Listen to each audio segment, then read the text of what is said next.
জীবনে বেমান বন্ধু রে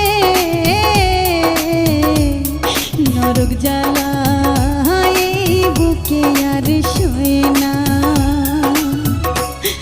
এই অভাগীর পোহরা কপালে, এই অভাগীর পোহরা কপালে মরণ কেন হয় না?